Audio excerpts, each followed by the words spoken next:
विषयमा कुरा गरौँ, पुँजीगत लाभ कर। सुन्दा जस्तो गाह्रो छैन है? शेयर बजारमा नाफा त सबैलाई मनपर्छ, तर त्यो नाफामा कर किन लाग्छ?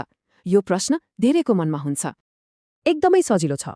पुँजीगत लाभ कर मतलब सीजीटी भनेको लगानी बेच्दा भएको नाफामा लाग्ने कर हो।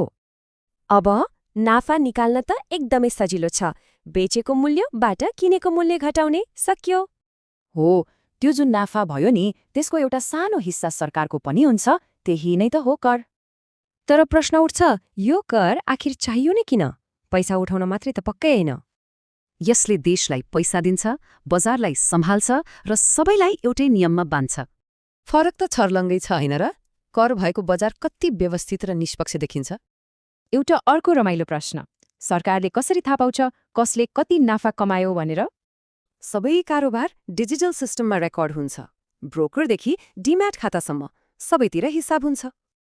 कुरो के हो भने यसरी रेकर्ड राखेपछि कसैले पनि कमाएको लुकाउन सक्दैन, सबै कुरा छर्लङ्ग हुन्छ। त्यसैले लगानी गर्नु भनेको जिम्मेवारी पनि हो। नाफा मात्र होइन, करको बारेमा पनि बुझ्नुपर्छ। सीजीटी नबुझिकन लगानी गर्नु भनेको त एउटा आँखा बन्द गरेर गाडी चलाए जस्तै हो, एकदमै जोखिमपूर्ण। करलाई बुझेपछि यो डरलाग्दो लाग्दैन, बरु यो त स्मार्ट लगानीको एउटा हिस्सा बन्छ। त्यसो भए अब नाफा मात्र हेर्ने कि खुद नाफा? याद राखौं, कर कटाए पछिको नाफा नै असल नाफा हो।